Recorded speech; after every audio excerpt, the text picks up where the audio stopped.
Hi hello నమస్తే welcome to hit TV. Present మనం చూసుకుంటున్నట్లయితే నిన్నటి నుంచి బంగారం వెండి ధర భారీగా తగ్గిపోయింది అనే వార్తలు అయితే వస్తున్నాయి. అసలు ఈ బంగారం వెండి ధర ఎంతవరకు తగ్గిపోయింది, ఇందులో వాస్తవం ఎంత ఉంది, ఈరోజు మనం తెలుసుకోవడానికి చందన జ్యువెలర్స్ దగ్గరికి వచ్చేసాం. సో వారి మాటల్లో మనం తెలుసుకుందాం. నమస్తే సార్. చెప్పండి. సార్ ఇలా ప్రపంచవ్యాప్తంగా జరుగుతున్న ఉద్రిక్తల్లో ఇప్పుడు బంగారం వెండి ధర ఘోరంగా పడిపోయిందని అయితే వార్తలు వస్తున్నాయి నిన్నటి నుంచి మనకి. సో ఇందులో వాస్తవం ఎంత ఉంది సార్? ప్రస్తుతం దీంట్లో వాస్తవం అంటే రియల్గా మనకు కనపడుతుంది కదా. బంగారం ధరలో వెండిలో మనం గతంలో చూసుకుంటే 15,000 16,000 ఉన్న బంగారం ధరలు ఇప్పుడు నిన్నైతే 13,800కి వస్తున్నాయి నిన్న.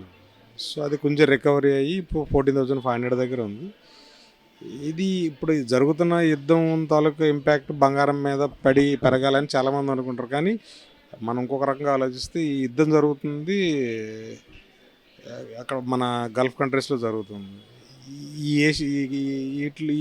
ఈ కంట్రీస్ అన్నీ కూడా దేనికంటే ప్రపంచానికి సంబంధించిన క్రూడ్ ఆయిల్ అవ్వచ్చు, గ్యాస్ అవ్వచ్చు, సప్లై చేసే మేజర్ కంట్రీస్ ఇవన్నీ. సో ఇక్కడ యుద్ధం జరగడం వల్ల ఏమైంది అంటే క్రూడ్ ఆయిల్కి, గ్యాస్కి హ్యూజ్ డిమాండ్ రావడం వల్ల ఆ క్రూడ్ ఆయిల్ రేట్లు బాగా పెరిగి గ్యాస్ రేట్లు బాగా పెరగడం వల్ల ఇన్వెస్టర్లు అందరూ గోల్డ్ ఇన్వెస్ట్మెంట్స్ అన్నీ తీసేసి గ్యాస్ వైపు, క్రూడ్ ఆయిల్ వైపు మళ్ళారు.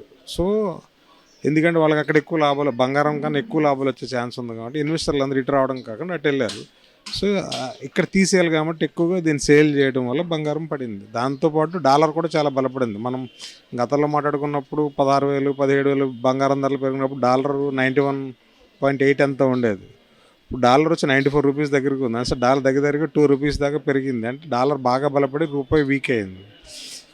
అంటే ఇన్వెస్టర్లకి అటు డాలర్లోను ఇటు ఆయిల్లోను పెట్టుబడులు ఎక్కువ పెట్టడం వల్ల ఏమవుతుందంటే ఈ ఏదైతే మెటల్స్ ఉన్నాయో మెటల్స్ని వాళ్ళు సేల్ చేసేసి ఆ డబ్బులు తీసుకెళ్ళి అక్కడ ఇన్వెస్ట్ చేస్తున్నారు. సో ఇది అటు ఇటు జరుగుతూ ఉంటుంది.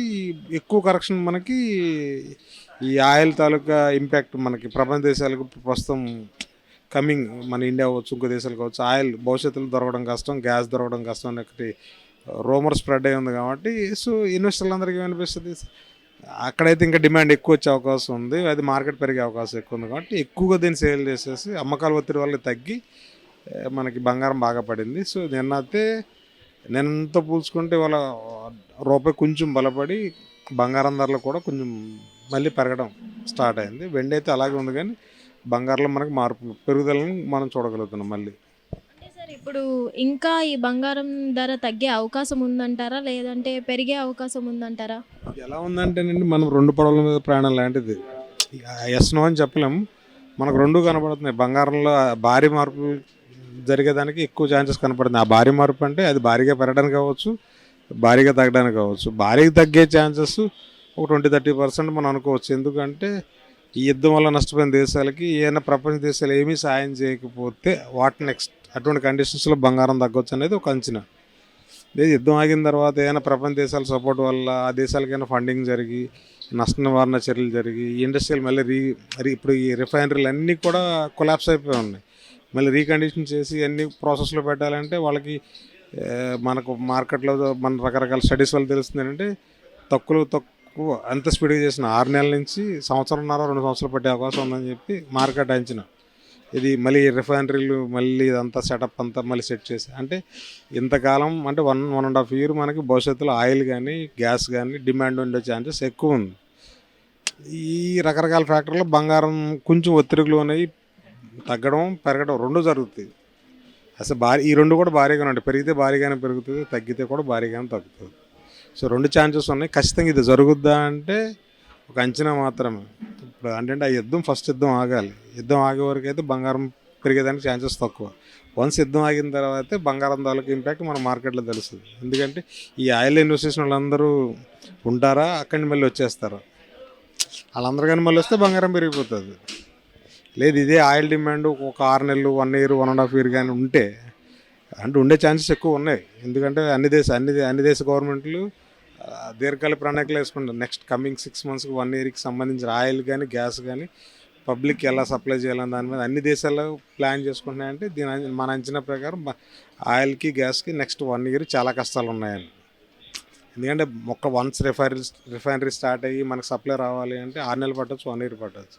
ఈ 6 నెలలు మార్కెట్ని పబ్లిక్లో దాన్ని పబ్లిక్లో దాని వ్యతిరేకత రాకుండా ఉండడం కోసం గవర్నమెంట్ రకరకాల ప్రయత్నాలు చేస్తాయి కదా. సో ఇప్పటికీ మన హైదరాబాద్లో చూసుకుంటే దగ్గర 30-40% బంకులు కట్టేశారు ఆయిల్ దొరక్క. సో అంటే ఇప్పుడే సమస్య ఎలా ఉందంటే కమింగ్ సూన్ ఎలా ఉంటుంది అనేది మనం ఒకే వదిలేస్తారు గవర్నమెంట్, మనం ఊహించలేము. సో ఇలాంటివన్నీ కూడా మార్కెట్ని ఇన్ఫ్లుయెన్స్ చేస్తాయి కదా సార్. అందుకు కూడా రూపాయి కూడా బలహీనం అవుతుంది. సో రూపాయి కూడా స్ట్రాంగ్ అవుతున్న కొద్ది మనకు బంగారం తగ్గడానికి ఛాన్సెస్ ఉంటాయి. బంగారం ఎందుకు డాలర్ చాలా స్ట్రాంగ్గా ఉంది, ఎందుకంటే ఇన్వెస్టర్లు డాలర్ సైడ్ కూడా ఉన్నారు. సో డాలర్ తగ్గాలి, ఎన్ని తగ్గితే బంగారం పెరుగుతుంది, అవి పెరుగుతుంటే బంగారం పెరగదు. సో మీరు చెప్పినట్లయితే ఇన్వెస్టర్స్ ఎవరైతే ఉన్నారో మొత్తం అటు సైడ్ ఎల్పిజి సైడ్ వెళ్ళిపోవడం జరిగింది, గ్యాస్ క్రూడ్ ఆయిల్ వైపు వెళ్ళిపోవడం జరిగింది. సో ఇప్పుడు మళ్ళీ బంగారం తగ్గింది కాబట్టి ఇన్వెస్టర్స్ ఒక కన్ఫ్యూజన్లో ఉన్నారు, ఎటువైపు మనం ఇన్వెస్ట్ చేయాలి అని. వాళ్ళకి మీరు ఏం చెప్తారు? మేడం, ఇక్కడ ఇన్వెస్టర్లలో స్ట్రాటజిక్ గజెస్టర్లు ఉంటారు. సో వాళ్ళందరూ స్ట్రాంగ్ డెసిషన్తో ఉంటారు. ఎవరైతే న్యూగా ఇన్వెస్ట్మెంట్లోకి వస్తారో వీళ్ళు మాత్రమే కన్ఫ్యూజన్లో ఉంటారు. సో వాళ్ళ కన్ఫ్యూజన్కి సమాధానం లేదు. ఇప్పుడున్న మార్కెట్లో ఎస్ నో చెప్పేంత కెపాసిటీ ఎవరికైనా ఉందంటే నాకు తెలిసి ఎవరికి లేదు. ఎందుకంటే అలాంటి సిచ్యువేషన్స్ మనకు కనపడుతున్నాయి. నేను వాళ్ళ ఖచ్చితం అంటే ఖచ్చితంగా అవుద్దని చెప్పడానికి కూడా ఏం లేదు. బేసిస్ ఎవరి దగ్గర స్టడీస్ లేవు. అసలు యుద్ధం వచ్చింది, ఇది ఎప్పుడు అవుద్దని ఎవరైనా చెప్పగలిగితే ఎవరి దగ్గర సమాధానం లేదు కదా. సో ఇవన్నీ ఉంటాయి. ఇన్వెస్టర్లకి ఏంటంటే కొత్తగా ఇన్వెస్ట్ చేసిన వాళ్ళు, మార్కెట్లో ఇన్వెస్ట్మెంట్ చేయడానికి వచ్చిన వాళ్ళు, ఆల్రెడీ ఇన్వెస్ట్ చేసిన వాళ్ళకి ఈ డౌట్స్ అనేవి కామన్. ఆల్రెడీ స్ట్రాటజిక్గా ఏంటంటే వాళ్ళు తెలుసు మార్కెట్లో ఏ టైంలో ఏ దేంట్లో పెట్టుబడి పెడితే వాళ్ళు రూపాయికి రూపాయి సంపాదించగలరు. వాళ్ళకైతే ఎటువంటి కంగారు లేదు. ప్రస్తుతానికి వాళ్ళు ఏంటంటే డాలర్లో ఇన్వెస్ట్ చేస్తారు, ఆయిల్లో ఇన్వెస్ట్ చేస్తారు, మెటల్స్లో ఇన్వెస్ట్ చేస్తారు. స్టిల్ మార్కెట్లో మెటల్స్ డౌన్ ఉన్నాయి కాబట్టి మెటల్స్లో ఎవరు ఇన్వెస్ట్ చేయరు.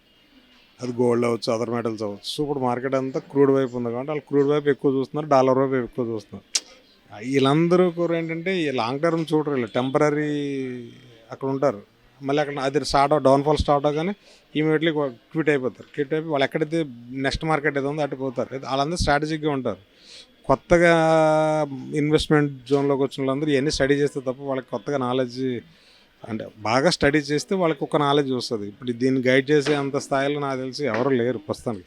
ఎందుకంటే పెద్ద పెద్ద అనాలిసిస్టులు కూడా ఒక డైలమాలో ఉన్నారు, ఏం చెప్పాలి ఈ సినారియోలో, ఏం చెప్పాలి అని. సో నేను ఎస్ అంటే అది నువ్వు అయితే అలాగా, నువ్వు అని చెప్తే ఎస్ అయితే అలాగే, చాలా చెప్పేటోడు కూడా డౌట్లు ఉన్నాయి. సో పబ్లిక్ ఏంటంటే ఇటువంటి టఫ్ టైంలో కరెక్ట్గా ఆలోచించి ఇన్వెస్ట్ చేస్తేనే మంచిది. బంగారం ఏంటంటే లాస్ట్ టైం చెప్పినప్పుడు నేను చెప్పేది ఒకటి, లాంగ్ టర్మ్ కోసం అయితే ఆనందంగా ఇన్వెస్ట్ చేయొచ్చు. షార్ట్ టర్మ్ కోసం అయితే అప్పుడు కూడా చెప్పున్నా మీకు, 5-6 నెలల కోసం ఇన్వెస్ట్ చేస్తారేమో నష్టపోతారని గుర్తుపెట్టుకున్నప్పుడు. బంగారం కొనున్న వాళ్ళు ఇప్పుడు ఖచ్చితంగా నష్టమే వాళ్ళకి, 5-6 నెలల కోసం చూసుకుంటే. సో షార్ట్ టర్మ్ అనేది ఈ బంగారం ఎండ్లో అయితే సూట్ అవ్వదు. Long term 3 to 5 to 6 years investment చేయగల ఆలోచన ఉన్న వాళ్ళు మాత్రమే గోల్డ్ ఇటువైపు రావాలనేది నా అంచనా. అలాంటి వాళ్ళకి ఎటువంటి ఇబ్బంది లేదు, మంచి రిజల్ట్స్ చూస్తారు. ఏదో నాకు దగ్గర 50 లక్షలు ఉన్నాయి, ఇవాళ బంగారం కొనేస్తా పెరిగిపోతుంది కదా, నెల తర్వాత అమ్మేస్తానంటే నెల తర్వాత ఇలాంటివి జరుగుతాయి. సో వాళ్ళందరికీ ఇప్పుడు లాసే కదా. నాకు తెలిసిన వాళ్ళు ఒక రేట్లో కొన్నారు, 16-17 లక్షలు కొన్నారు. ఇవాళ చూసుకుంటే 14 లక్షలు దాని వాల్యూ, 4 లక్షలు. కాకపోతే లాంగ్ టర్మ్ ఒక 3-4 years తర్వాత చూసుకుంటే అప్పుడు బంగారం 2 లక్షలు 3 లక్షలు ఉంటుంది. సో ఇన్వెస్ట్మెంట్ గెయిన్ ఉంటుంది. షార్ట్ టర్మ్లో మనకు అంత కనపడదు, నష్టమే కనపడుతుంది. సో ఏదైనా మెటల్ సైడ్ ఇన్వెస్ట్ చేసేటోళ్ళకి ఏంటంటే షార్ట్ టర్మ్ కన్నా లాంగ్ టర్మ్ ప్లాన్ చేసుకుంటే ఇది మంచి జోన్, సేఫ్ జోన్. ఇది ఎవరైతే ఈ బంగారం ప్రియులు ఉన్నారో వాళ్ళకి ఇది కరెక్ట్ టైం అంటారా? సార్ బంగారం ఏ రేట్లో కొన్నా కరెక్టే, ఈ రేట్ ఆ రేట్ అనేం లేదు. కస్టమర్ వేరు, ఇన్వెస్టర్ వేరు. కస్టమర్ అంటే తన కోసం, తన భవిష్యత్తు కోసం కొనుక్కుంటాడు. బంగారం తగ్గగానే చాలా మంది కొనుక్కొని ఉంచేసుకుందాం అనుకుంటూ ఉంటారు కదా తగ్గినప్పుడే. సో వాళ్ళకి కరెక్ట్ పాయింట్ అదే అమ్మాయి, కస్టమర్ వేరు, ఇన్వెస్టర్ వేరు. ఇన్వెస్ట్మెంట్ పెట్టేటప్పుడు ఏంటంటే నాకు లాభం ఎప్పుడు వస్తుంది, నేను ఎంత పెట్టాను, నాకు ఇంత లాభం ఎప్పుడు తీసుకోవాలి, ఆడ ఆలోచనలు అలాగే ఉంటాయి. కస్టమర్ అంటే లాంగ్ టర్మ్లో చూసుకుంటాడు, వాడు కొనేసుకున్న తర్వాత భవిష్యత్తులో పిల్లల కోసం, వాళ్ళ మనవాళ్ళ కోసం చూసుకుంటాడు. So customer point of view, customer మన కోణంలో చూస్తే ఆడు కొనే పర్చేస్ ప్రతిదీ రైటే. 16,000 కొన్న రేటే, 20,000 కొన్న రేటే, 12,000 కొన్న రేటే. ఎందుకంటే వాళ్ళు భవిష్యత్ దృష్టిలో పెట్టుకునే కొంటారు. సో ఇన్వెస్టర్ అలా కాదు, ఇన్వెస్ట్మెంట్ చేసేటప్పుడు నెక్స్ట్ నెల నాకేమొస్తుంది, రేపటికి నాకేమొస్తుంది అని ఆలోచించి పెడతాడు. సో వీడి గురించి చెప్తున్నాను నేను. కస్టమర్ అనేటోడికి బంగారం 12,000 ఉన్నా 20,000 ఉన్నా వాళ్ళు డోంట్ కేర్. సో మరి సార్ ప్రైస్ తగ్గింది కాబట్టి ఎంతో కొంత మనకి అసలు ప్రజల స్పందన ఎలా ఉంది? మేడం తగ్గింది కాబట్టి పబ్లిక్ నేను హ్యాపీగా ఉన్నారు. నేను చాలా రష్ ఉన్నా. సో వాళ్ళు ఎప్పుడు నుంచి ఇప్పుడు వాళ్ళకు టార్గెట్ రేట్ ఉంటుంది.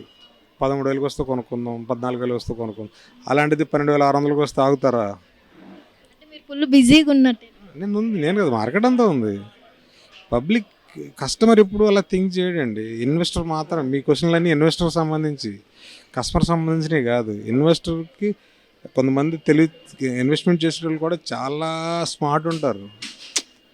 ఇప్పుడు ఈ తక్కువ రేట్లో కూడా ఇన్వెస్ట్ చేసే వాళ్ళు చాలామంది ఉన్నారు. ఎందుకు అంటే ఆల్రెడీ ఎక్కువ రేట్లో కొనున్నారు కదా, దాన్ని యావరేజ్ చేసుకోవడం తక్కువ రేట్లో కూడా కొంటారు వాళ్ళు. భవిష్యత్తులో ఒకవేళ బంగారం ధర సపోజ్ 15,000కి వెళ్ళిపోయింది అనుకోండి, ఇది లాభంలోకి వస్తుంది. ఇది కాంపన్సేట్ చేస్తే వాడు నష్టంలో ఉండడు. తగ్గినప్పుడు ఇంకెక్కువ కొంటారు తెలివైన ఇన్వెస్టర్. సో ఇన్వెస్టర్ వేరు, కస్టమర్ వేరు. కస్టమర్ అంటే లాంగ్ టర్మ్ చూసే వాళ్ళు కొన్న బంగారం 5 ఏళ్ళ తర్వాత, 10 ఏళ్ళ తర్వాత, 20 ఏళ్ళ తర్వాత ఆడి మారుతారు, అయితే వాళ్ళు మన వాళ్ళు మార్చుకుంటారు. ఇలా ఆలోచించుకుంటారు. ఇన్వెస్టర్ ఖచ్చితంగా తను కొన్నది అమ్మేయాలి, ఎప్పటికీ ఏదో ఒక రోజు అమ్మేయాలి, అతని ఉద్దేశం అది. సో వాళ్ళకు కొంచెం జాగ్రత్తగా లాంగ్ టర్మ్ ఇన్వెస్ట్మెంట్ ఐడియాస్ ఉంటేనే ఈ మెటల్ వైపు వస్తే better. Thank you so much sir. So చూసారు కదా, సో ఈ ప్రజెంట్ అయితే బంగారం తగ్గుముఖం పట్టింది కాబట్టి చాలామంది బంగారం ప్రియులకి ఇది గుడ్ న్యూస్ అనే చెప్తున్నారు. ఎవరైతే కొనాలి అని ఎప్పటి నుంచో వెయిట్ చేస్తున్నారో ధర తగ్గినప్పుడు కొందామని, వాళ్ళకైతే ఇదే కరెక్ట్ టైం అని అయితే చెప్పడం జరుగుతుంది. సో ఈ బంగారం ధర అనేది తగ్గుతుందా పెరుగుతుందా అనేది అయితే కన్ఫామ్గా చెప్పలేము. ఇది ఒక 2 పడవల ప్రయాణం అని అయితే చెప్పడం జరుగుతుంది. సో ఏదేమైనా కానీ ఎవరైతే తగ్గాలి అనుకున్నారో వాళ్ళకైతే కరెక్ట్ టైం అని చెప్పడం జరుగుతుంది. Thank you. Hit TV app, ఇందులో short news, live news, entertainment shows, movies, digital magazines తో పాటు మీ జిల్లా వార్తలను కూడా ఫ్రీగా చూడొచ్చు. ఇంకెందుకు ఆలస్యం, వెంటనే హిట్ టీవీ యాప్ ని డౌన్లోడ్ చేసుకుని ఫ్రీగా ఎంటర్టైన్మెంట్ పొందండి. Hit TV app. Hit TV app. Please download hit TV app. Hit TV యాప్ని ఫ్రీగా డౌన్లోడ్ చేసుకొని ఎంజాయ్ చేయండి. మీకు నచ్చిన ఎంటర్టైన్మెంట్ కోసం హిట్ టీవీ యాప్ ని ఫ్రీగా డౌన్లోడ్ చేసుకుని ఎంజాయ్ చేయండి. హిట్ టీవీ యాప్ని డౌన్లోడ్ చేసుకుని ఆస్వాదించండి, ఆశీర్వదించండి. ఇంతమంది సెలబ్రిటీలు హిట్ టీవీ యాప్ ని డౌన్లోడ్ చేసుకోండి అని చెప్తున్నారంటే ఎంత మంచి యాప్ ఆలోచించండి. అమెరికా అమెరికా అమెరికా అమెరికాలో చదవాలనుకునే వాళ్ళకి విశ్వసనీయమైన పేరు మన శౌర్య కన్సల్టెన్సీ. UK లో 1 year masters. UK లో 1 year masters. 2 years work permit up to 5 years visa. Contact Saurya Consultancy. Contact 89851 89851.